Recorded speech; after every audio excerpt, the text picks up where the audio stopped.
My name is Ruth J. Kester. I am 29 years old, and the night my boyfriend told me not to create drama while another woman had her hand on his thigh was the night I stopped being afraid of losing him. The worst part was not even the possible cheating. It was the disrespect. It was the way Ethan looked at me, as though I were an inconvenience interrupting his fun instead of the woman who had paid his rent, covered his debts, and built the life he enjoyed displaying online. Ethan was 27. We had been together for 3 years and living together for 2. On paper, we looked like the couple everyone envied. In reality, I supplied the stability, and Ethan enjoyed the benefits. I worked in logistics management. It was not glamorous. I woke before sunrise, managed supply chains, solved expensive problems, and returned home exhausted. But that job paid for our apartment in the city center. It covered Ethan's student loan installments when his marketing contracts dried up. It financed the lifestyle he considered proof that he was successful. Ethan was magnetic. When he entered a room, he needed every eye to turn toward him. At the beginning, all that energy had been directed at me. During the last 6 months, it shifted toward strangers.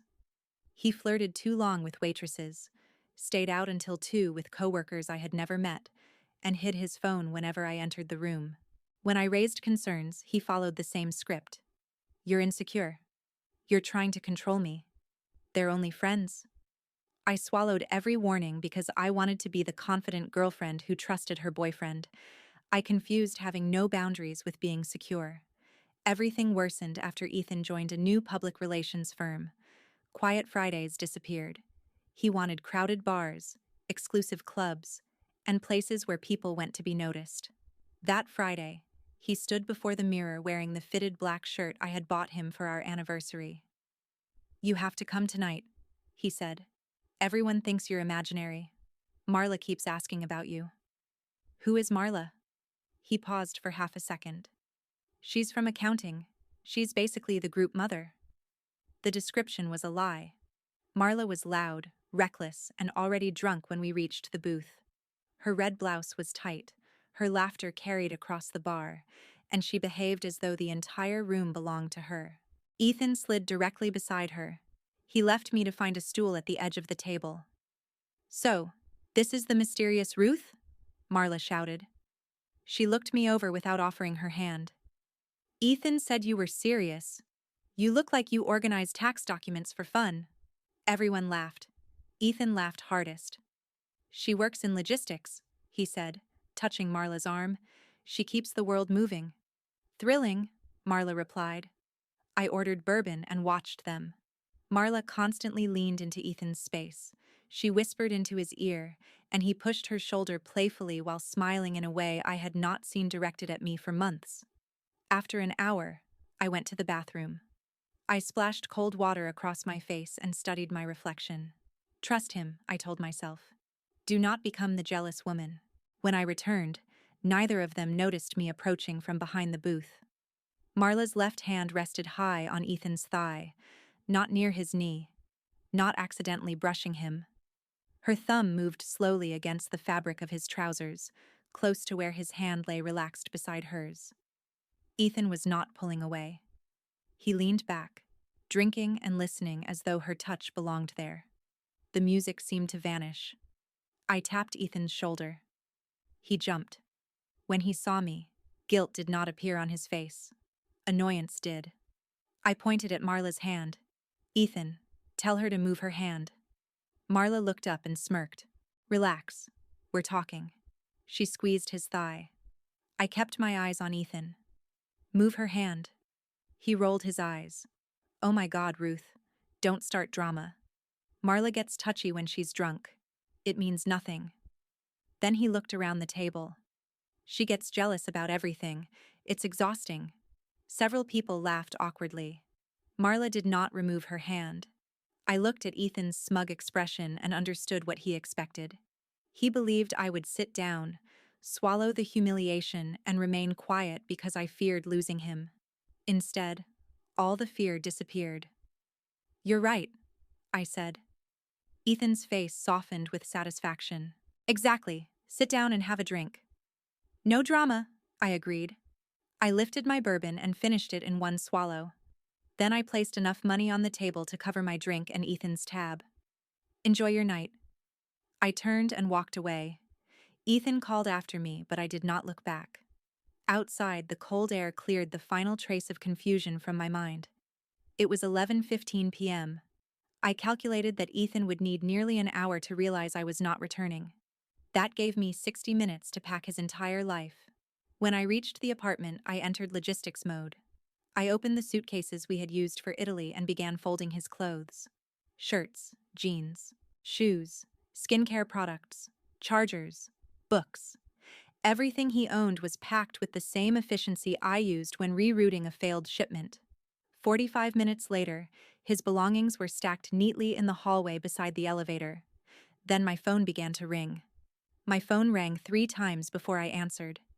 Ethan's voice exploded through the speaker. "Where the hell are you?" The music from the bar had disappeared. Wind rushed around him, and I could hear the slur in his words. "I'm at the apartment." "You left me there." "I left." "You abandoned me because you couldn't handle a joke." "Marla had to buy me another drink because you stormed off like a child." "I didn't storm off." "Well, get back here and pick me up." "I'm freezing." "No." Silence. Ethan was not used to hearing that word from me. "What did you say?" "I'm not coming back for you." His tone hardened. "You're being ridiculous." "Fine. I'll get a ride. But don't expect me to sleep beside you tonight. You can take the couch." "I won't be sleeping on the couch."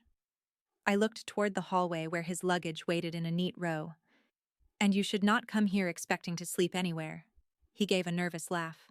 "What are you talking about?" "I packed your belongings." The line went quiet. "Ruth. They're outside the apartment." "You packed my things?" "Yes." "You cannot do that." "You asked me not to create drama. I'm removing it." His breathing changed. "You're breaking up with me over Marla touching my leg." "I'm ending this because you defended her right to touch you while humiliating me in front of strangers." "It meant nothing." "Then losing it should not hurt." "You are insane." "No. I'm finished." His voice rose. "I'm on the lease. You can't throw me out." "You are not on the renewed lease." Another silence. I continued. "Your credit was too low, so I signed a loan last month. You are listed as an occupant and you have not paid rent in 3 months. That doesn't mean you own me." "I don't want to own you." The words came out colder than I intended. "I want you gone." The anger finally fractured. "Where am I supposed to go?" "I don't know." My eyes moved to the dark hallway beyond the door. Maybe Marla has space. She seemed comfortable taking what belonged in our relationship. She was drunk. So were you. I didn't cheat. You allowed another woman to claim you in front of me and called me exhausting for objecting. That is not cheating. It is enough. He began crying, but even then, the tears carried accusation. "You're throwing away 3 years." "No, I'm refusing to waste a fourth." I ended the call and blocked his number. At 3:15 in the morning, the elevator chimed. I sat in the dark living room, listening. For several seconds, there was no sound. Then Ethan saw the suitcases. The pounding began. "Ruth!" His fist struck the door again. "Open this door." I remained on the couch. He tried his key, but the interior deadbolt held. "Ruth, this isn't funny." The pounding became harder. "My charger is inside. I need my charger." It was packed in the duffel beside his shoes. He shifted tactics. "I'm sorry. I was drunk." "Marla means nothing." Then rage. "You're a psycho." Then pleading. "Please open the door. I love you." Then rage again. "I hate you. You've always wanted control." For 20 minutes, Ethan cycled through every method he had used during our relationship. Guilt, fear, insults, promises. The door stayed closed. Eventually, I heard a woman's voice near the elevator. "Marla. Come on, babe. Forget her." "My shoes," Ethan sobbed. "We'll get them later." The word babe settled something inside me. Marla had not merely offered him a ride.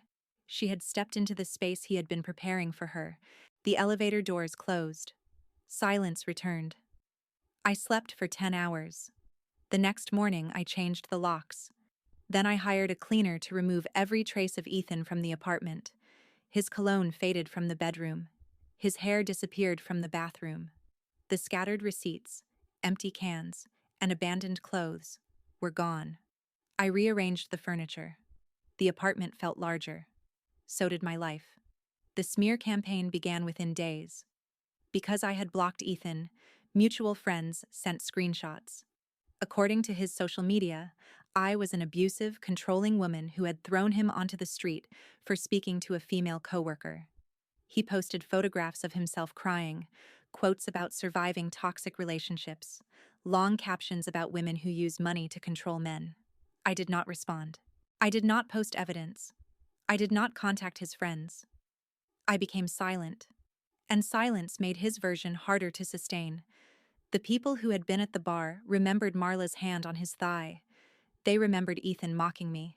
They remembered me leaving without shouting. The truth did not need my help. A month after the breakup, my bank balance began to change. No emergency transfers. No forgotten bills. No requests for money, because Ethan's latest marketing project had fallen apart.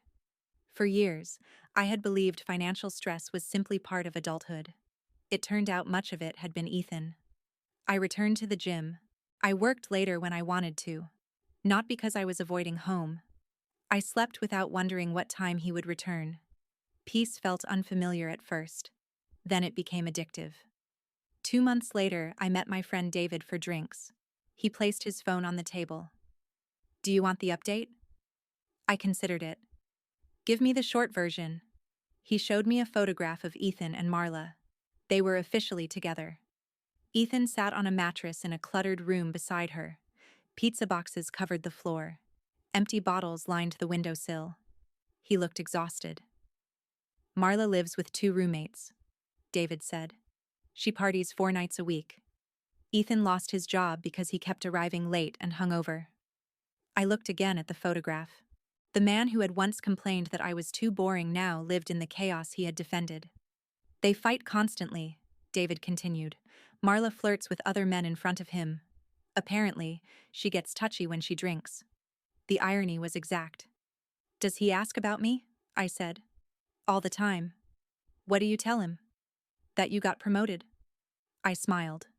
I had. Without spending half my energy managing Ethan's moods, I had become exceptional at my job. David leaned back. "He will come back when this collapses." "Probably." "You ready for that?" I looked toward the quiet street outside the window. "He thinks he unplugged a safety net." I took a slow drink. "He doesn't understand that I cut the cord." The collapse took less time than David predicted. By the 3rd month, Ethan and Marla's relationship had become the kind of public disaster people pretended not to watch while quietly collecting every detail. At first, Ethan defended her. He told mutual friends they were passionate. He said their arguments proved they cared. He insisted that people like me had confused peace with boredom because we had never experienced real chemistry. Then the photographs changed. The polished bar selfies disappeared. The captions became vague. Quotes about betrayal replaced declarations of freedom. One evening, David sent me a screenshot from Ethan's account. "Some people only love you when you are useful." I stared at the sentence longer than I should have. It was almost impressive how quickly Ethan had adopted the language of a victim after spending years benefiting from my usefulness. I did not respond. Marla had started staying out without him. She came home at 3 in the morning smelling like someone else's perfume and accused Ethan of being controlling when he questioned her. At parties, she sat on other men's laps. When Ethan objected, she laughed. "Don't start drama," she told him. The same words, delivered with the same contempt. David said Ethan went silent when she said them.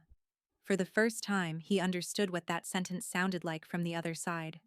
Understanding did not save him. Marla controlled the money because Ethan no longer had steady work. She borrowed from him, used his cards, and promised to repay everything when her next opportunity arrived. The opportunity never came. Instead, debt accumulated. Ethan moved from Marla's shared apartment to his mother's house after one of her roommates demanded more rent. Marla followed him there for 2 weeks before his mother refused to let her remain. That caused another explosive fight. Ethan accused Marla of using him. She laughed in his face. "What exactly do you think I'm using you for? You don't have anything." David told me that line while we sat outside a cafe. I expected satisfaction. What I felt was distance. Ethan had once believed my support made him valuable. Now he was learning that the people he chose for excitement did not value him at all. My own life continued moving forward. The promotion came with a significant raise and responsibility for a regional logistics team. I traded my practical sedan for the charcoal gray coupe I had wanted for years. Not because I needed to prove anything. Because I could finally make a choice without asking how it might affect Ethan's debt, his emergencies, or his moods. I also began saving aggressively. The money that once disappeared into his lifestyle now accumulated in my account. I had spent years believing I was one unexpected bill away from instability. In reality, I had been financing instability. The apartment became peaceful. I replaced the vanilla candles Ethan loved with a clean cedar scent. I changed the bedroom furniture and removed the blanket we had once fought over. The silence did not feel lonely. It felt efficient. Then, Ethan's public story started falling apart. One of the women from the bar admitted that Marla's hand had been on his thigh all evening. Another shared messages in which Ethan had complained about my boundaries weeks before the breakup. People began questioning the version he had posted online. The crying photographs disappeared. The accusations stopped. The silence from his end lasted nearly 3 months. Then, on a Tuesday afternoon, my phone buzzed with an unknown number. I was expecting a contractor, so I answered. "This is Ruth." There was a pause. "Ruth."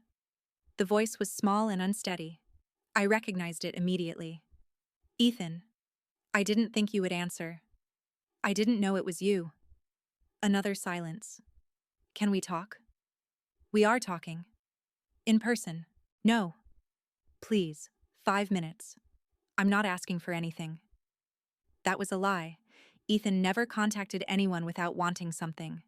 Still, curiosity entered where emotion no longer existed. I wanted to see what remained after the life he chose had finished consuming him. "I'm leaving the gym in 20 minutes, I said. "You can meet me in the parking lot. I am not going anywhere else." "I'll be there." When I stepped outside, Ethan was leaning against an old Honda 2 spaces away from my car. The visual difference was brutal. I had changed. Months of training had sharpened my posture and strengthened my body. I wore a fitted suit because I had a dinner meeting after work. Ethan looked as though sleep had abandoned him. He was thinner, but not healthier. His hair had grown unevenly, his clothes hung from him, and the expensive watch I had bought for his birthday was gone. When he saw me, his eyes widened. "Wow." I unlocked my car. "You look incredible." "You look tired." I did not say it cruelly. It was simply true. He let out a fractured laugh. "It's been bad. I heard about Marla." His face tightened. "She cheated on me." I waited. "With a bartender from that same place," he continued. "Can you believe that?" "Yes." The answer surprised him. "She showed you who she was the first night I met her. You just preferred what she offered." Ethan's eyes filled. I was stupid. "Yes. I got caught up in the attention. She made me feel wanted. And I made you feel safe." He looked down. "I didn't understand the difference." "No. You understood. You just thought safety would remain available after you humiliated it." Tears slipped down his face. "I miss you." I felt nothing. "I miss our apartment. I miss waking up beside you. I miss talking to you after work." "You miss stability." "No. I miss you. Do you?" I leaned against my car. "You did not miss me when Marla had her hand on your thigh. You did not miss me while you posted that I was abusive. You did not miss me while you moved into her room." He flinched. I was angry. "You were free. That isn't fair." Facts rarely feel fair when they remove excuses. Ethan took a step closer. "I'm staying with my mother now." I left Marla. I'm done with that life.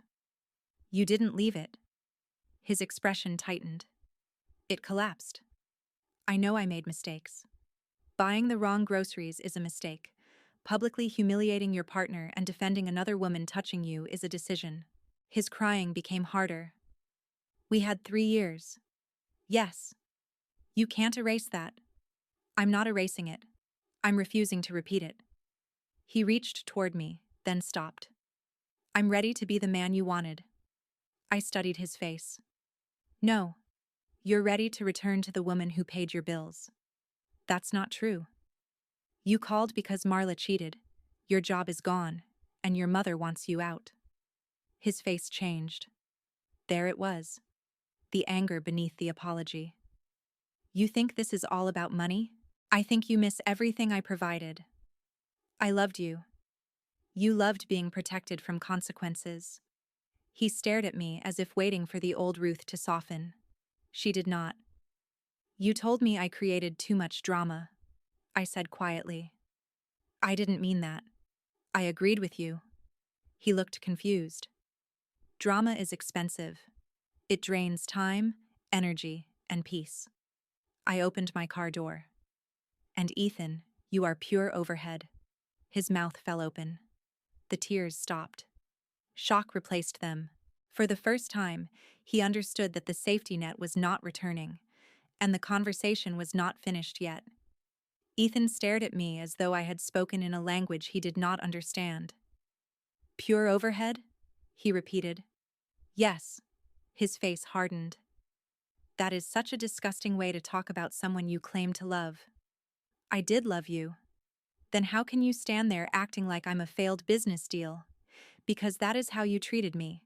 You measured my value by what I paid for, what I fixed, and how much disrespect I could absorb without leaving. He shook his head. No. You're twisting everything. I don't need to twist it. I watched another woman touch you while you defended her and humiliated me. It was one night. No, that night was the audit. He frowned. The relationship had been failing for months. The secrecy, the late nights, the hidden phone, the insults whenever I questioned anything. That bar simply confirmed what I had been refusing to admit. Ethan wiped his face with the sleeve of his hoodie.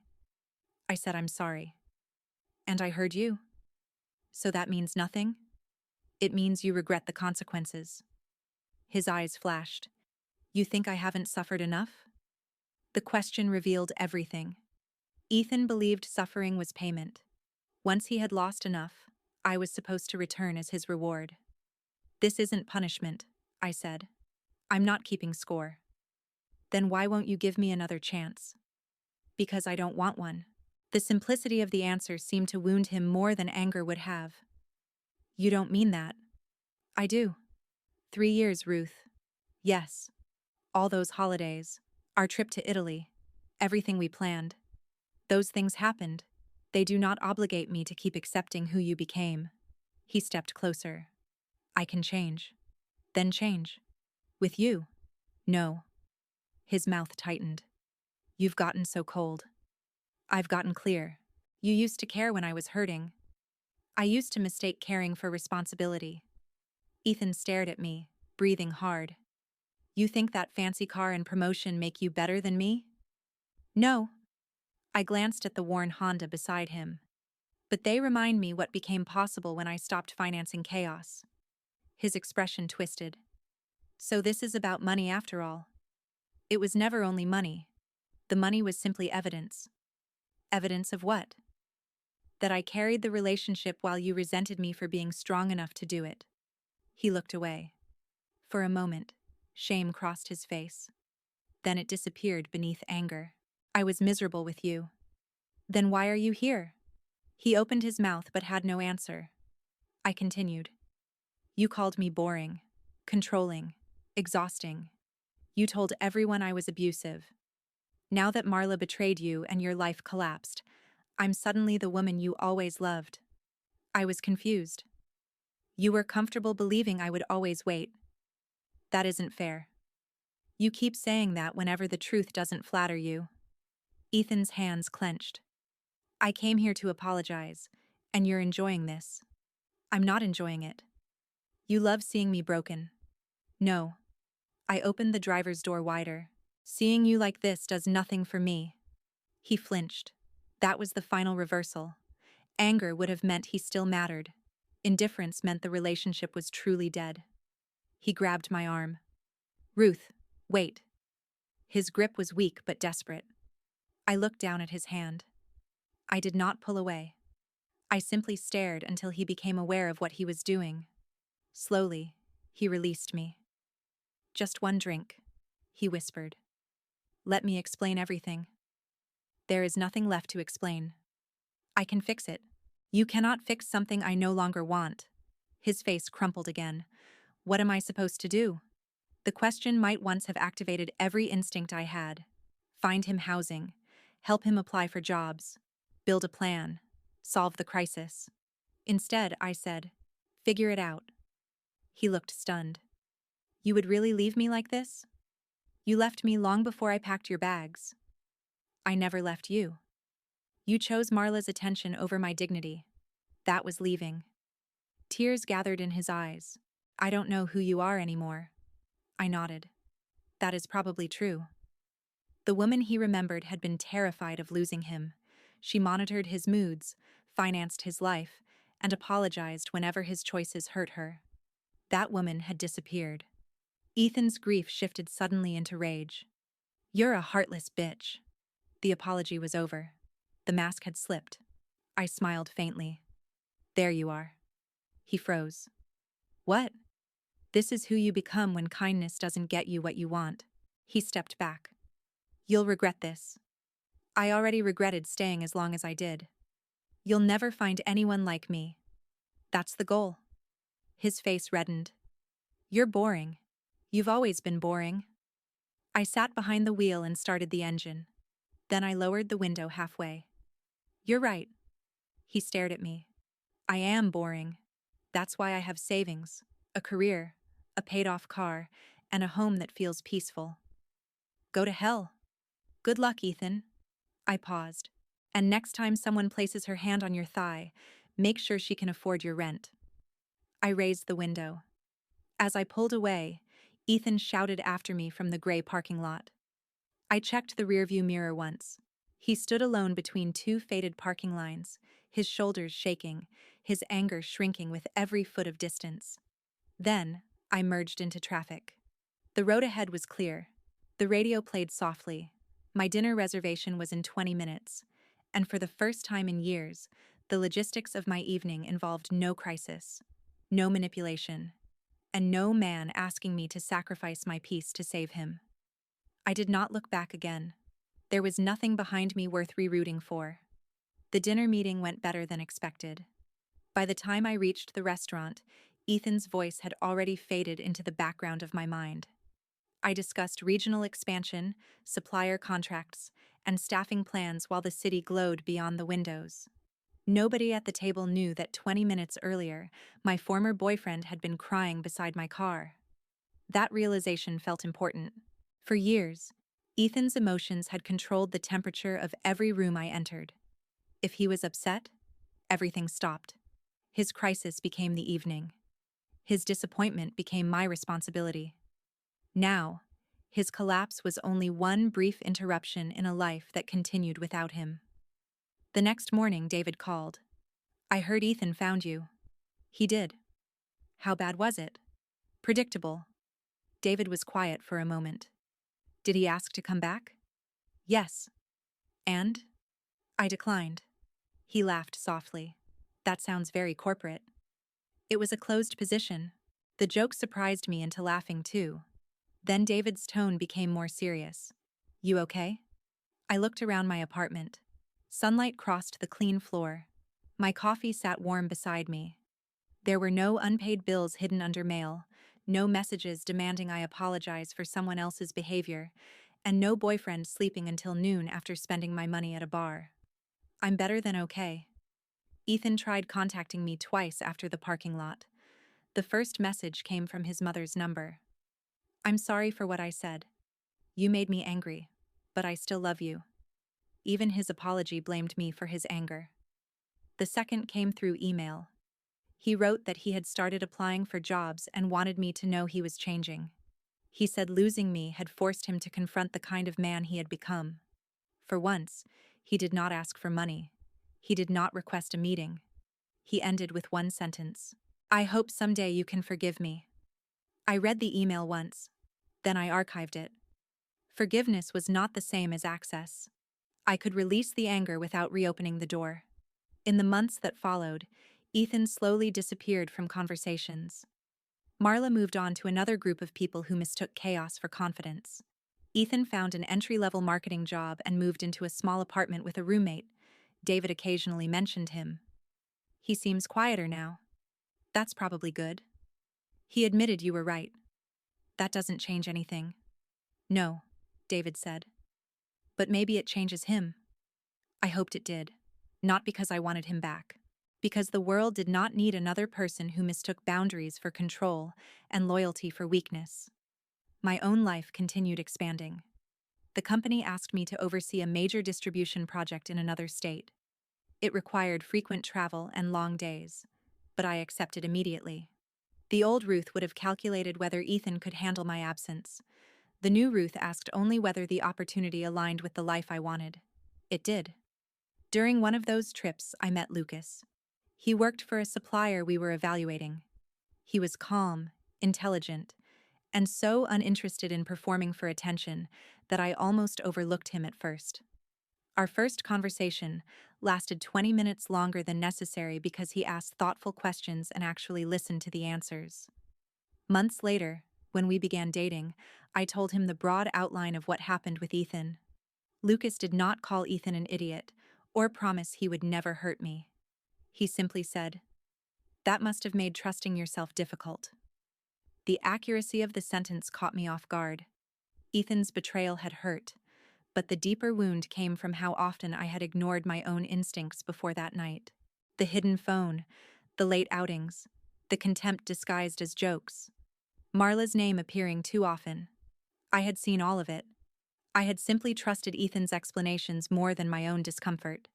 With Lucas, I learned to speak earlier.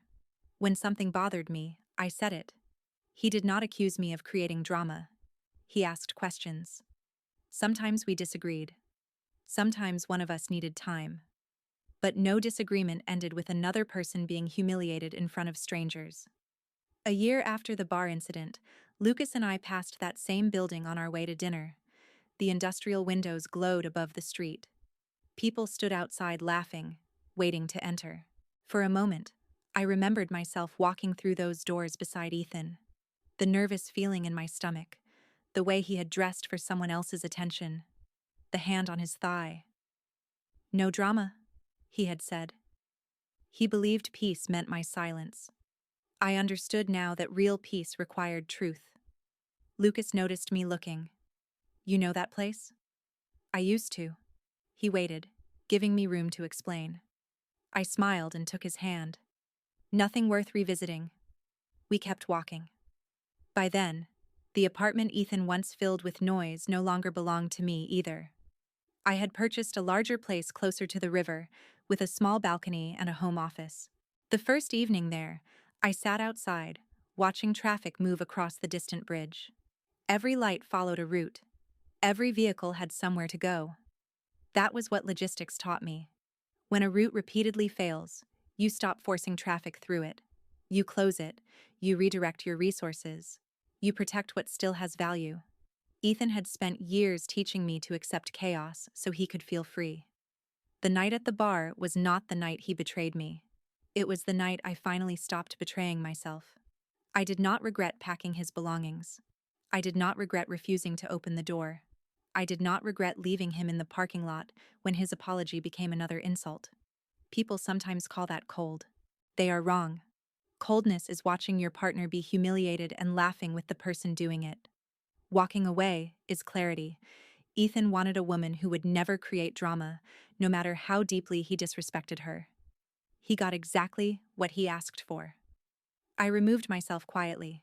No screaming, no revenge campaign, no public fight, just a locked door, and a life he could no longer enter. For a long time, Ethan believed he was the exciting one, and I was boring. Maybe I was. I liked paid bills, quiet mornings, honest conversations, a clean home, a partner whose hands and loyalty remained where they belonged. If that was boring, I was finally proud of it, because excitement had left Ethan unemployed, betrayed, and begging outside a gym. My boring life gave me peace. And peace, once you have lived without it, becomes the most valuable thing in the world.